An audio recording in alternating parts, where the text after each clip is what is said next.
Speaker sir, the agreement was entered for export of 1 lakh metric tons of rice to Philippines.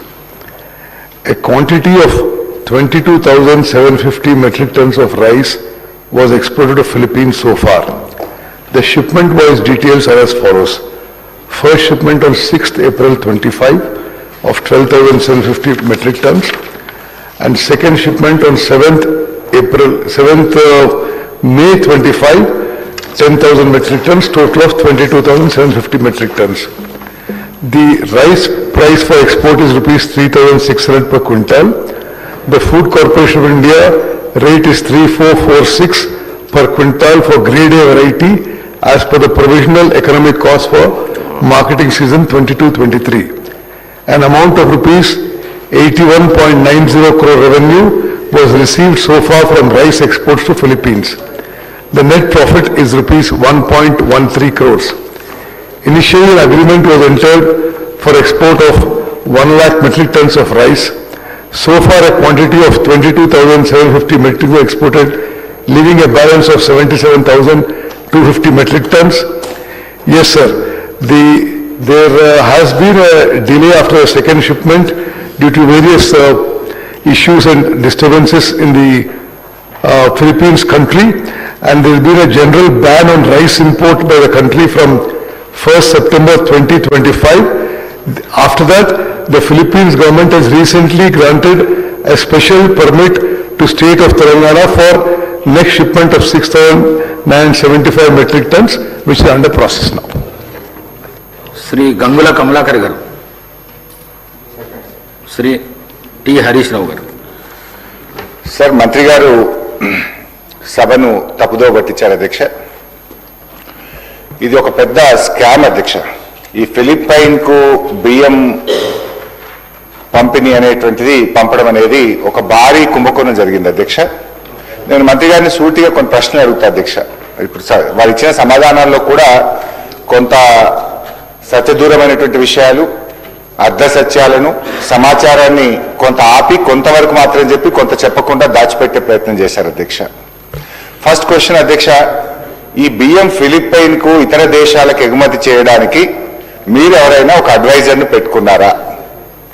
ఆ advisor పేరు ప్రేమ్చంద్ గార్గ్ అధ్యక్ష.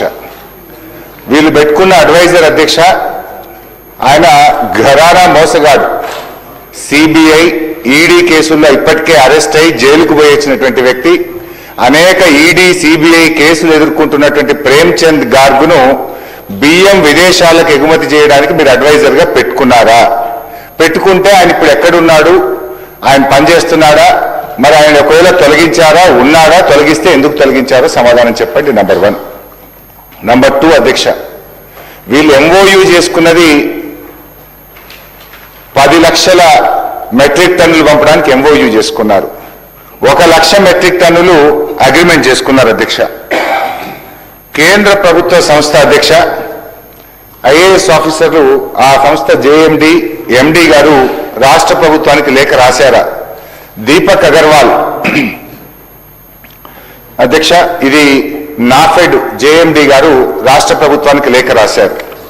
అదేవిధంగా మరొక లేఖ కూడా నాఫెడ్ ఎండి గారు కూడా రాష్ట్ర ప్రభుత్వానికి లేఖ రాశారు. నేను అడుగుతా ఉన్నా, నాఫెడ్ అనే కేంద్ర ప్రభుత్వ సంస్థ మేము మీకు కాకినాడ పోర్టుకు బియ్యం రాగానే మీకు వెంటనే డబ్బులు చెల్లిస్తాం, మాకు అవకాశం ఇవ్వండి అంటే కేంద్ర ప్రభుత్వ సంస్థకి ఇవ్వకుండా ఒక ప్రైవేట్ సంస్థకు ఎందుకు ఇచ్చారు? ఈ బియ్యం ఎగుమతి కోసం మీరు ఏమైనా టెండర్లు పిలిచారా? ఎక్స్ప్రెషన్ ఆఫ్ ఇంట్రెస్ట్ పిలిచారా? లేదు, నామినేటెడ్ బేసిస్ లో ప్రభుత్వ రంగ సంస్థ అడుగుతుండగా కూడా ప్రభుత్వ రంగ సంస్థకు అవకాశం ఇవ్వకుండా ఆ ప్రైవేట్ సంస్థకు ఎందుకు ఇవ్వవలసి వచ్చిందో మంత్రి గారు సమాధానం చెప్పాలి అధ్యక్ష. 3వది అధ్యక్ష, ఇప్పుడు 22,500 ఎగుమతి చేశామన్నారు. మరొక 7,500 మెట్రిక్ టన్నులు 1 సంవత్సరం నుంచి కాకినాడ పోర్టులో పడి ఉన్నాయి. మరి ఆ కాకినాడ పోర్టులో ఏడాది నుంచి బియ్యం ఉంటాయి అధ్యక్ష, ముక్కిపోతాయి, పురుగులు పట్టిపోయినాయి. ఆ 7,500 మెట్రిక్ టన్నులు కాకినాడ పోర్టులో ఉంటే అక్కడ మనం ఇప్పుడు ఆ గోడౌన్ ఛార్జెస్ ఎవరు కట్టాలి? రాష్ట్ర ప్రభుత్వం కట్టాలి. వీళ్ళ అగ్రిమెంట్ కూడా తప్పు ఉన్నది. ఇవాళ వీళ్ళే షిప్పులో ఎక్కించి అక్కడ చేరుకునేదాకా వీళ్ళే బాధ్యత తీసుకున్నారు. ఇప్పుడు 7,500 మెట్రిక్ టన్నులు కాకినాడ పోర్టులో ఉన్నది వాస్తవమా కాదా? ఒక సంవత్సరం నుంచి 7,500 మెట్రిక్ టన్నులు కాకినాడ పోర్టులో ఉంటే మరి దానికి ఎంత మనకు గోడౌన్ ఛార్జెస్ పడ్డాయి, హ్యాండ్లింగ్ ఛార్జెస్ పడ్డాయి, మరి అది కూడా కలిపితే నష్టం వచ్చినట్టే కదా. మంత్రి గారు క్లెవర్గా ఏం చేసిందంటే ₹1 కోటి లాభం వచ్చిందని చెప్పే ప్రయత్నం చేసిండ్రు. మరి 7,500 మెట్రిక్ టన్నుల బియ్యం ఏమైపోయినాయి? అవి ముక్కిపోయినాయా, పురుగులు పట్టిపోయినాయా? అవి వాటి పరిస్థితి ఏంది? దానికి ఎంత హ్యాండ్లింగ్ ఛార్జెస్, గోడౌన్ ఛార్జెస్ మీద పడ్డాయి? మంత్రి గారు అధ్యక్ష హెలికాప్టర్లు పోయింది అధ్యక్ష కాకినాడకు. ఇదేదో పెద్ద పని చేస్తున్నాం, వేల కోట్ల రూపాయలు సివిల్ సప్లైస్ కార్పొరేషన్ కు ఆదాయం వస్తుంది, గత ప్రభుత్వానికి తెలివే లేదు, మేము చాలా గొప్ప ఘనకార్యం చేస్తున్నాం అని చెప్పి చాలా పెద్ద పెద్ద మాటలు చెప్పారు అధ్యక్ష మంత్రి గారు. వాస్తవంగా జరిగింది దీని వెనుక పెద్ద స్కామ్ జరిగింది, రాష్ట్ర ప్రభుత్వానికి నష్టం జరిగింది. ఒకవేళ మంత్రి గారు మీకు నిజాయితీ ఉంటే నేను స్పీకర్ గారి ద్వారా ఈ ప్రభుత్వాన్ని డిమాండ్ చేస్తా ఉన్నా, ఒక హౌస్ కమిటీ వేయండి, దీంట్లో జరిగిన అవినీతిని రుజువు చేయడానికి నేను సిద్ధంగా ఉన్నా. మీరు ఒక హౌస్ కమిటీ చేయండి. నిజంగా మీరు పారదర్శకంగా ఉంటాం, మాది ప్రజాపాలన మాటల్లో చెప్పుడు కాదు. నేను అడిగిన ప్రశ్నకు సూటిగా సమాధానం చెప్పండి. నిజాలు బయటకు రావడానికి పోదాం కాకినాడ పోర్టుకు. మీరు ఆ రోజు జెండా ఊపడానికి హెలికాప్టర్ వేసుకొని కాకినాడ పోయింది కదా. మరి ఆ 7,500 మెట్రిక్ టన్నులు కాకినాడ పోర్టులో సంవత్సరం నుంచి అక్కడ ఎందుకు పడి ఉన్నాయి? వాటి పరిస్థితి ఏంది మంత్రి గారు చెప్తారా? దాంట్లో వచ్చిన నష్టం ఎంత? సూటిగా సమాధానం చెప్పండి. ఎందుకు మీరు తిమ్మిని బిమ్మని చేస్తారు? ఒక ఘరానా మోసగాడిని ఈడీ సిబిఐ కేసులో ఉన్నవాడిని రాష్ట్ర ప్రభుత్వం కనీసం చూసుకోకుండా అడ్వైజర్గా ఎట్లా పెట్టింది అధ్యక్ష?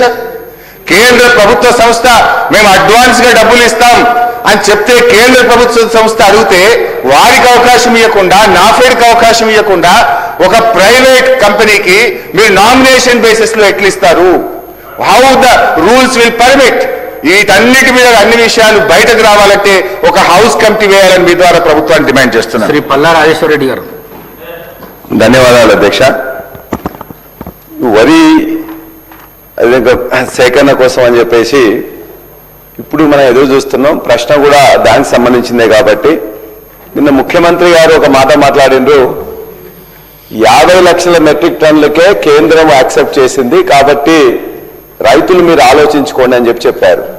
మంత్రి గారేమో ప్రతి సంవత్సరం సీజన్ కాగానే గతంలో ఎన్నడూ లేనంతగా ఇవాళ రికార్డుగా ఇచ్చినామని చెప్పేసి ఒక స్టేట్మెంట్ ఇచ్చేస్తే వాళ్ళకు అనుకూల పత్రికలు రికార్డు స్థాయిలో సేకరణ అంటారు. ఇక్కడ రికార్డు స్థాయిలో అధ్యక్ష మీరు ఇచ్చిన మీ యొక్క వెబ్సైట్ లో చూడండి, ఇవాళ 2014-15లో 24 లక్షల మెట్రిక్ టన్నుల ఆనాడు ప్రొక్యూర్ చేస్తే 2019-20 కేసీఆర్ గారు రెండో గవర్నమెంట్ వచ్చిన దగ్గర నుంచి ఫస్ట్ 1920లో 111 లక్షల మెట్రిక్ టన్నులు, 2021లో 141 లక్షల మెట్రిక్ టన్నులు, 21-22లో 120.65 లక్షల మెట్రిక్ టన్నులు, 22-23లో 131 లక్షల మెట్రిక్ టన్నులు. ఇది 4 సంవత్సరాల్లో గత ప్రభుత్వం ప్రొక్యూర్ చేసింది. మరి మీరు ప్రొక్యూర్ చేసింది ఎంత? 23-24 డిసెంబర్లో మీరు వచ్చినప్పుడు ఆనాడే ప్రొక్యూర్మెంట్ స్టార్ట్ అయింది. మొత్తం కలిసి 2 సీజన్లు కలిసి 95.31 lakhs.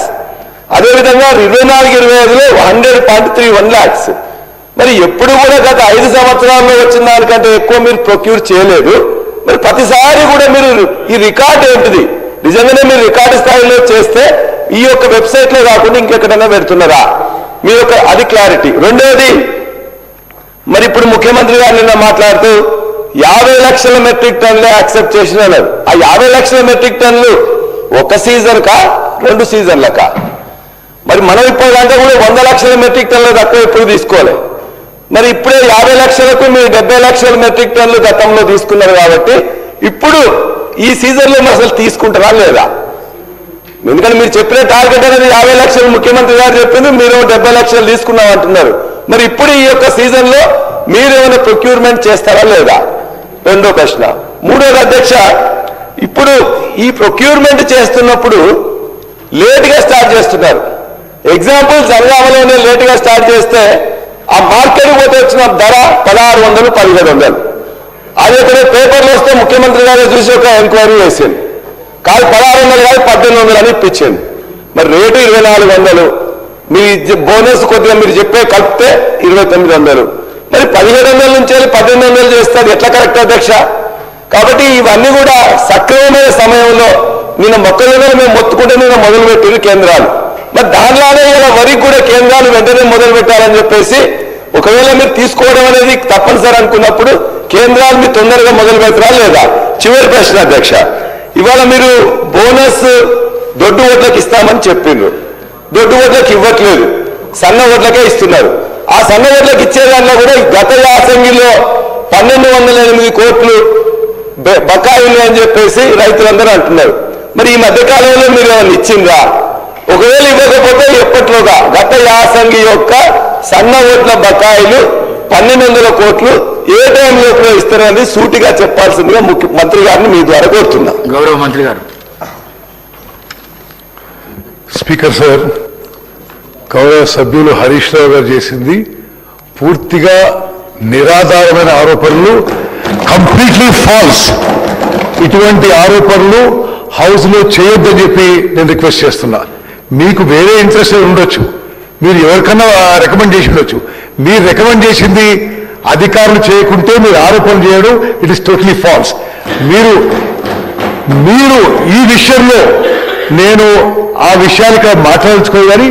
మీరు ఒక రికమెండ్ చేసి అది యాక్సెప్ట్ చేయకుంటే ఇది స్కాన్ చేయడం ఇది టోటలీ నాన్ సెన్స్.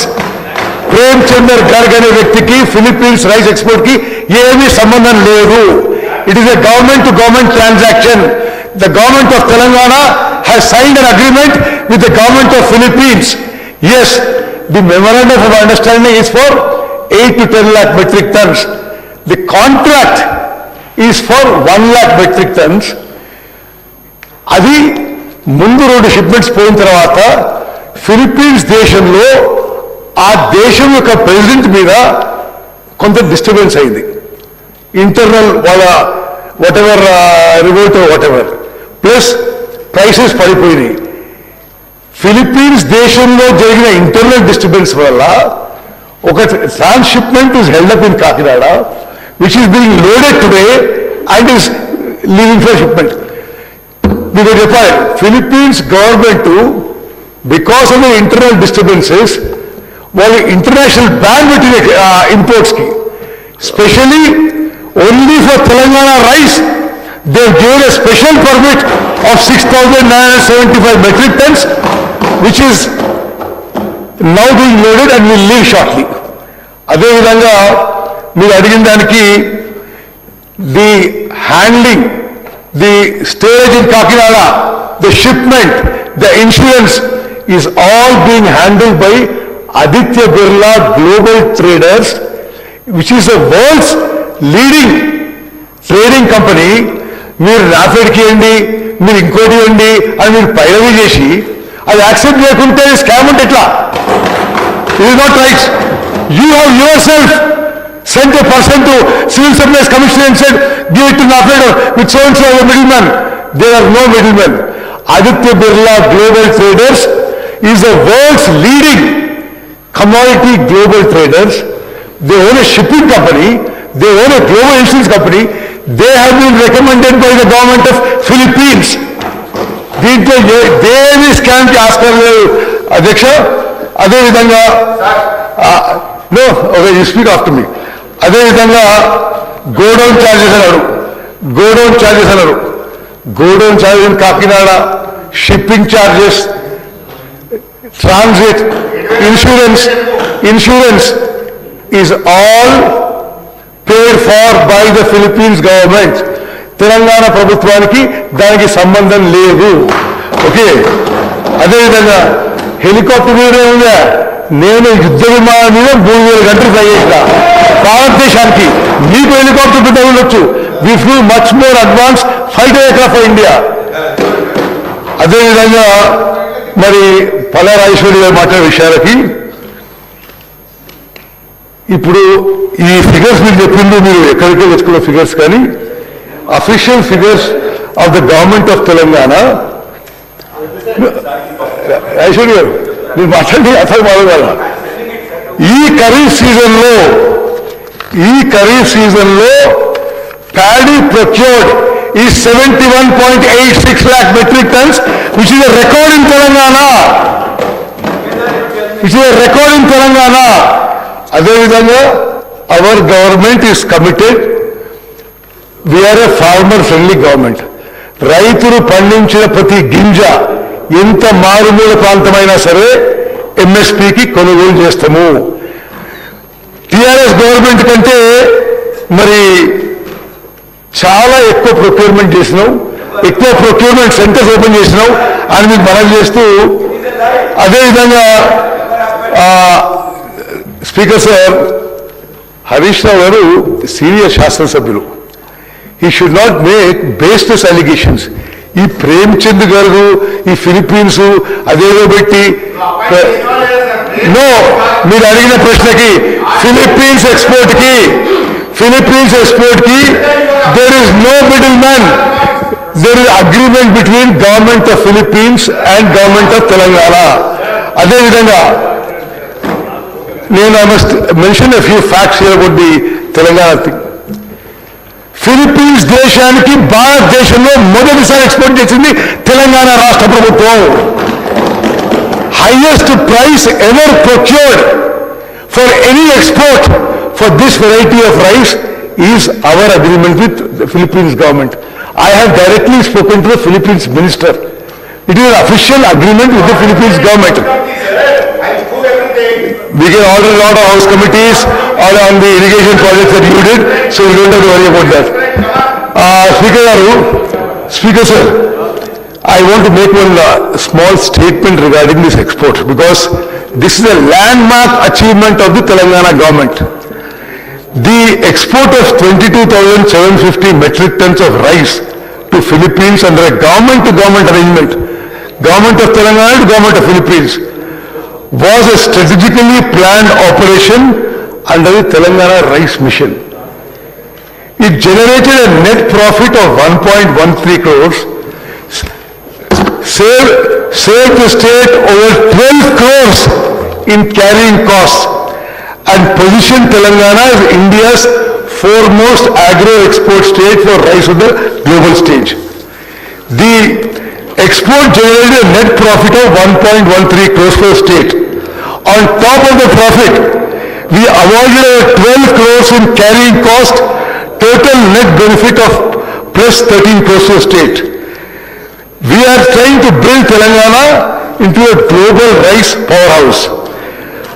అదేవిధంగా తెలంగాణ ఈ రైస్ విషయంలో, ఈ ప్యాడీ అండ్ రైస్ విషయంలో వాళ్ళు అధికారంలో ఉన్నప్పుడే 2.5 ఏళ్ళు ఈ ప్యాడీ గోడౌన్లో ఉంటే already huge cost on the state for the interest burden. అది in extraordinary initiative we have export to Philippines అంటే మీరు దాన్ని అప్రిషియేట్ చేసే బదులు దాని మీద ఏదో వేరు రుసుము పాయింట్ చేయడం కరెక్ట్ కాదు.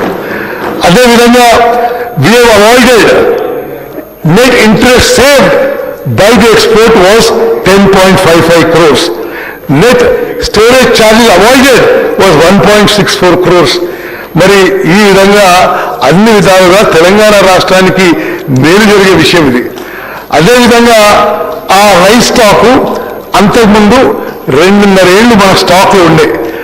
At that point continued holding, it was becoming a major financial liability. I must mention here, today in Telangana, we have 86 lakh metric tons in storage, and annual interest burden on the Civil Supplies Corporation is over 4,200 crores. We are trying to sell the paddy and rice in various parts of the country. I must also tell you, మీరు price గురించి చెప్పారు. వేరే రాష్ట్రాలు, because you saying the scam, Chhattisgarh paddy they option in 24-25, average price was 1,800. మరి అంటే దాని ప్రకారం మనం చూస్తే రైస్ ప్రైస్ 2,700, మనం అమ్మింది 3,600కి. ఆంధ్రప్రదేశ్ మొన్న ఫ్రెష్ స్టాక్ అమ్మితే మరి 3,000 రూపాయలకి పర్ క్వింటాల్ ఆప్షన్ పెడితే nobody in the country is buying. మేము 2,400 పర్ క్వింటాల్కి ఆప్షన్ పెడితే they are no takers. Government of India is now selling for ethanol at 22.50. There is excess production in the country.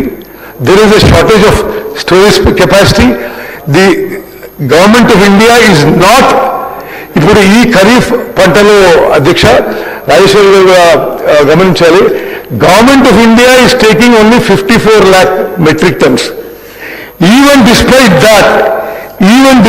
That మేము మొన్న ఖరీఫ్లో 72 lakh metric tons కొన్నాం.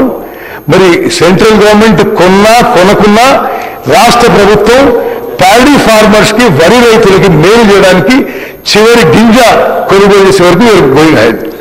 మరి అదేవిధంగా the export was executed at 3,600 rupees per quintal under a government-to-government arrangement with the Republic of Philippines. This realization was market aligned given subsequent declining international price achieved through a sovereign-to-sovereign channel, eliminating middlemen and ensuring complete transparency. Telangana Rice is a strategic initiative to transform Telangana from a surplus producing state that depends so far entirely on central agencies for stock evacuation into a globally recognized export-ready rice powerhouse with sovereign relationships, premium branding and direct market access to many countries. Telangana is among India's largest rice producing state, yet has historically been dependent on only Food Corporation of India and central allocations for stock management. The Philippines government-to-government export is the first sovereign step in this direction, a proof of concept that Telangana can directly engage international buyers at government-to-government level. This positions Telangana Rice alongside brands from Thailand, Vietnam and Cambodia in the global markets. The Telangana Rice Mission delivers 5 strategic outcomes that go far beyond the profit. One is an international brand equity. Telangana Rice is now registered in the procurement systems of a sovereign country. This creates a reference point for future G2G contracts with other rice importing countries across Southeast Asia, Africa and the Middle East. అదేవిధంగా farmer value chain upgrade. When the state exports directly, it creates a pull-through demand that strengthens the entire value chain, from procurement at MSP to milling, logistics and quality standards. Reducing dependency on FCI. Instead of waiting for central allocation or FCI offtake, Telangana can independently manage its surplus through strategic exports, giving the state fiscal and operational autonomy. అదేవిధంగా today's commodity export at 3,000 rupees per quintal builds a pipeline for tomorrow's branded Telangana Sona Masuri, Telangana Basmati and specialty rice exports at premier going. అదేవిధంగా we are working hard to position Telangana in the global rice market and help the Telangana farmer. మీరు appreciate చేయకుంటే support చేయకుంటే better. మీరు చేసేదానికి ఏదో బలవాన్ చేసే ప్రయత్నం చేస్తే ఇది ఖండించే విషయం. అదేవిధంగా the ultimate aim speaker sir, Telangana ప్రస్తుత ప్రభుత్వం రైతుల దగ్గర ప్రతి గింజ కొనుగోలు చేయడానికి, ఎంఎస్పీ మీద కొనుగోలు చేయడానికి, సన్న రకాల బోన్స్ చేయడానికి కట్టుబడి ఉన్నాము. మేము ఇంకో విషయం చెప్పాలి, మరి వాళ్ళకి ఆ రోజు మేము ఎక్స్పోర్ట్ చేసినప్పుడు 3,600 రూపాయలు, ఈ రోజు 3,000 రూపాయలు కూడా కొనుగోలు లేదు. అయినా సరే మేము ఆ కాంట్రాక్ట్ ఎంటర్ అని చెప్పి వాళ్ళు ఆనర్ చేస్తూ they are picking up at 6,975 metric tons are being exported today from Kakinada. Additional సమాధానం చెప్పలేదు అధ్యక్ష.